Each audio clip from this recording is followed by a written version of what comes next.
আসসালামু আলাইকুম। বিসমিল্লাহির রহমানির রহিম। নবী মুহাম্মদ সাল্লাল্লাহু আলাইহি ওয়াসাল্লাম আল্লাহর সর্বশেষ রাসূল। তার কাছে ফেরেশতা জিবরাইল আলাইহি ওয়াসাল্লাম বহুবার নেমে এসেছিলেন। প্রথম সাক্ষাৎ হয় হীরা গুহায়, যখন কোরআনের প্রথম ওহী নাজিল হয়, ইকরা বিসমি রব্বিকাল্লাযী খলাক। তখন থেকে শুরু হয় নবুয়তের যুগ। প্রিয় দর্শক বন্ধুরা, একটি ভিডিও বানাইতে যে কত পরিশ্রম করতে হয়, একটি লাইক, একটি কমেন্ট করে দেবেন, ভিডিওটা শেয়ার করে দেবেন, আপনার ভাই বোন আত্মীয় স্বজন দেখতে পারে। হ্যাঁ, আর চ্যানেলটা সাবস্ক্রাইব করে দেবেন। এরপর জিবরাইল আলাইহিস সালাম প্রায় এসে আল্লাহর বাণী পৌঁছে দিতেন। একবার তিনি তার আসল রূপে দেখা দিতেন।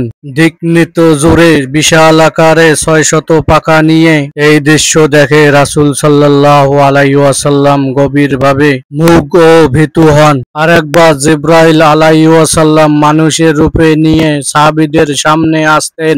সাদা পোশাক পরিবর্তন, চুল কালো, ভ্রমণকারীর মতো চিহ্নিত নেই। তিনি নবীজি হযরত মুহাম্মদ সাল্লাল্লাহু আলাইহি ওয়াসাল্লামের কাছে ইসলাম, ঈমান এবং ইহসান সম্পর্কে প্রশ্ন করেন। পরে নবীজি হযরত মুহাম্মদ সাল্লাল্লাহু আলাইহি ওয়াসাল্লাম বলেন, এ ছিলেন জিবরাইল, তোমাদেরকে দিনের শিক্ষা দিতে এসেছিলেন। সবচেয়ে মহিমান্বিত সাক্ষ্য ছিলেন মিরাজের রাত। জিবরাইল আলাইহিস সালাম নবীজি হযরত মুহাম্মদ সাল্লাল্লাহু আলাইহি ওয়াসাল্লামকে নিয়ে গিয়েছিলেন আসমানের সফরে, সিদরাতুল মুনতাহা পর্যন্ত।